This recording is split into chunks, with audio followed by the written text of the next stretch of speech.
सरकार 60 साल में करोड़ों गरीबों के बैंक खाते नहीं खोल पाई। मोदी ने 10 साल में 50 करोड़ से ज्यादा जनधन बैंक खाते खोले। जीरो बैलेंस से खोलने का निर्णय किया। जो बैंक के दरवाजे तक गरीब देख नहीं सकता था, आज गरीब बैंक में जाकर के हाथ मार करके उसके साथ कारोबार करने लगा है।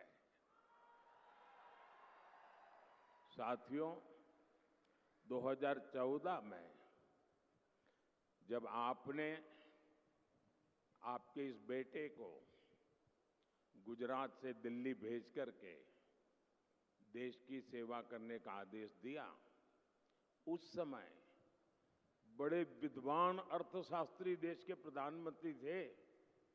उनके बाद मुझे मौका मिला। जब उन्होंने छोड़ा था तब देश दुनिया में 11 नंबर की इकोनॉमी थी, 11 नंबर। हमारा नंबर 11 पर था।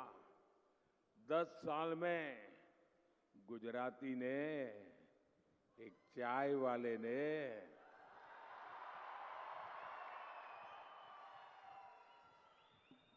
देश की इकोनॉमी को 11 नंबर से 5 नंबर पर पहुंचा दिया। कांग्रेस के चलते दशकों तक देश के संविधान के साथ भांति भांति के खिलवाड़ हुए। आप चौंक जाएंगे भाइयों बहनों। सरदार साहब जल्दी चले गए, उसके कारण देश को बहुत नुकसान हुआ है। और मेरे मन में कसक है कि सरदार साहब के सपने भी पूरे करने की कोशिश करो।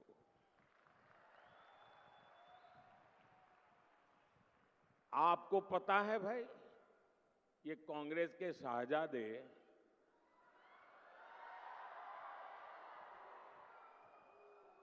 माथे पर संविधान रख करके नाच रहे हैं आजकल। देखा होगा आपने। लेकिन जरा कांग्रेस मुझे जवाब दे, जिस संविधान को आज माथे पर रख करके नाच रहे हो, क्या इस देश में 75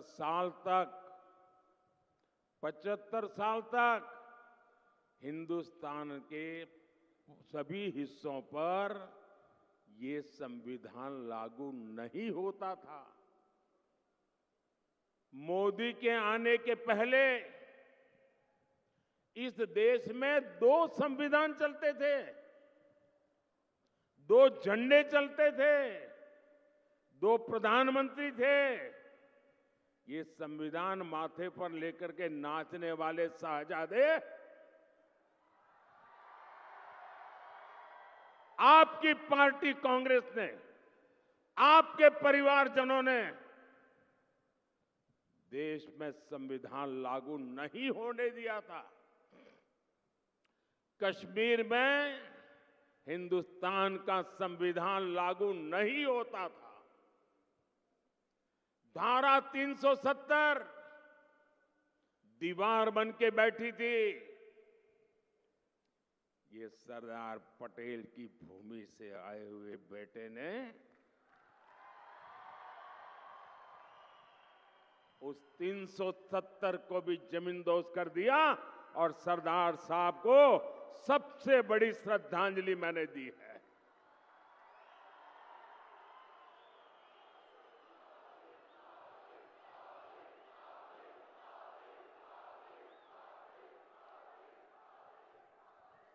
मैंने सिर्फ स्टैच्यू ऑफ यूनिटी, दुनिया का सबसे बड़ा स्टैच्यू बनाकर सरदार साहब को अंजलि दी है, इतना ही नहीं, मैंने कश्मीर में तिरंगा झंडा फहराकर, कश्मीर में संविधान लागू कर, कश्मीर में 370 हटाकर सरदार साहब के सपने को पूरा किया है।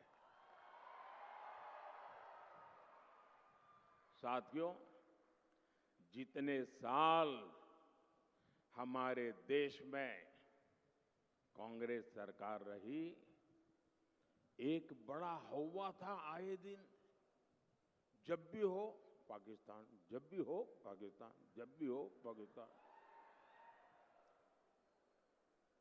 आज देखिए, ये पाकिस्तान के आतंक का टायर पंक्चर हो गया है।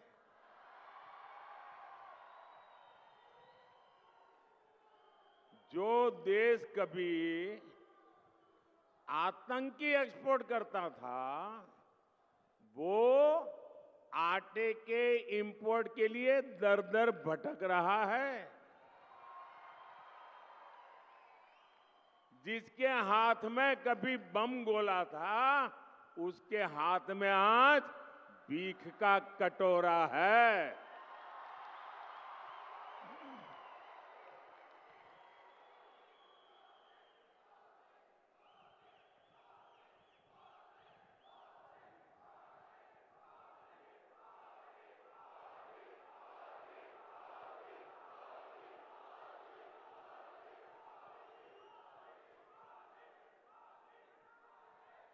कांग्रेस की कमजोर सरकार आतंक के आकाओं को डोजियर देती थी। डोजियर का मतलब है फाइल पे सारी जानकारियां इकट्ठी कर करके वो देते थे कि तुम्हारे लोग आए थे, ये उनकी फोटो है, यहां बम फोड़ के चले गए। तुम्हारे लोग आए थे, इतने लोगों को मार करके चले गए। तुम्हारे वो लोग आए थे, डोजियर देते थे, डोजियर। और फिर देश को बताते थे, हमने पाकिस्तान को डोजियर दे दिया है। डोजियर।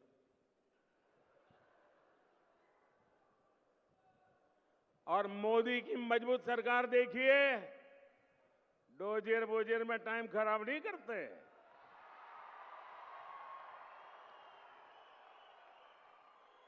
आतंकियों को घर में घुसकर मारते हैं।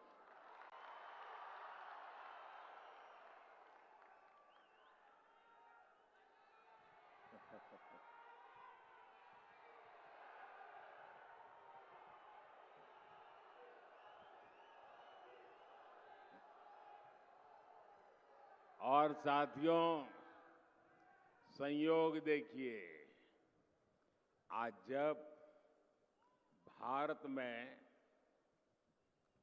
कांग्रेस कमजोर हो रही है, यानी सूक्ष्मदर्शक यंत्र लेकर के भी कांग्रेस को ढूंढना मुश्किल हो रहा है। लेकिन मजा ये है कि यहां कांग्रेस मर रही है और वहां पाकिस्तान रो रहा है।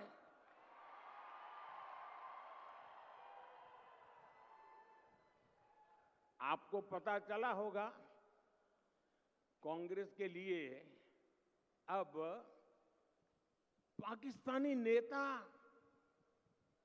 दुआ कर रहे हैं। शहजादे को प्रधानमंत्री बनाने के लिए पाकिस्तान उतावला है। आपने कल देखा होगा। और हम तो जानते ही है, कांग्रेस तो पाकिस्तान की मुरीदी है। पाकिस्तान और कांग्रेस की ये पार्टनरशिप अब पूरी तरह एक्सपोज हो गई है। भाइयों और बहनों, देश के दुश्मनों को आज भारत में मजबूत सरकार नहीं चाहिए, उनको कमजोर सरकार चाहिए। और ऐसी कमजोर सरकार जो मुंबई में 26/11 को आतंकी के हमले के समय थी ना, वैसी कमजोर डोजियर भेजने वाली। देश के दुश्मनों को वैसी ही करप्ट सरकार चाहिए जो 2014 से पहले थी। देश के दुश्मनों को वैसी ही अस्थिर सरकार चाहिए जो 2014 से पहले देश में थी। मोदी की मजबूत सरकार न झुकती है और न ही रुकती है, और तभी आज दुनिया कह रही है, दुनिया के विकास को भारत ही गति दे सकता है। भारत पूरी दुनिया के लिए ब्राइट स्पॉट है। दुनिया में झगड़े होते हैं तो भारत को विश्व बंधु के तौर पर झगड़ा सुलझाने वाले देश के तौर पर देखा जाता है। कहीं युद्ध होता है, अभी आपने देखा होगा रशिया और यूक्रेन के बीच लड़ाई चल रही थी।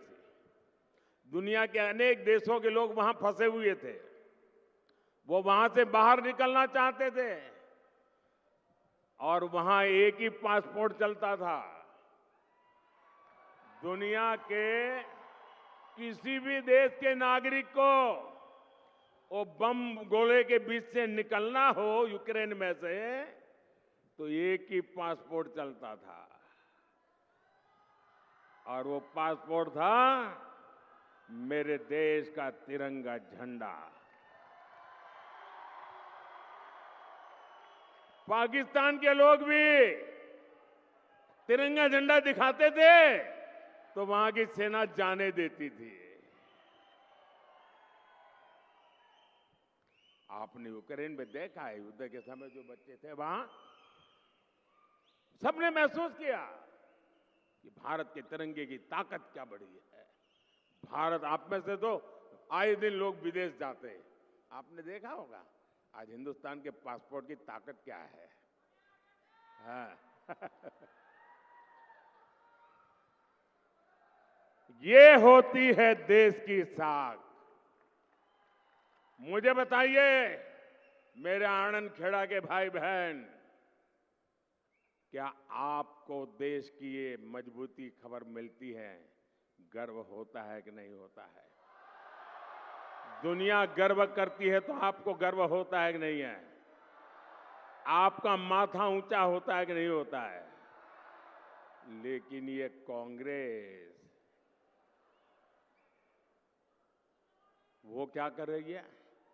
कांग्रेस सिर्फ रोती बैठती है और मोदी को गाली दो। डिक्शनरी खोज करके रोज नई गाली निकालते हैं, रोज नई गाली निकालते हैं। और कांग्रेस आज मोदी देश को एक करने के सरदार के सपने को पक्का कर रहा है। कांग्रेस देश को बांटने में जुटी है। कांग्रेस समाज में लड़ाई झगड़ा कराना चाहती है। भाइयों और बहनों, आजकल पूरे देश में एक बहुत बड़ी चर्चा चल रही है। लोग पूछ रहे हैं कि आखिर कांग्रेस इतनी बौखला क्यों गई है? कांग्रेस इतनी संतुलन क्यों खो बैठी है? भाइयों बहनों, कांग्रेस आज फेक फैक्ट्री यानी फर्जी माल की फैक्ट्री बन गई है। मोहब्बत की दुकान बोलकर कांग्रेस झूठ का सामान क्यों बेचने लगी है? आपने देखा होगा जब कांग्रेस का मैनिफेस्टो आया तो मैंने पहले ही बयान दिया था। उसी दिन मैंने कहा था कि कांग्रेस के मैनिफेस्टो पर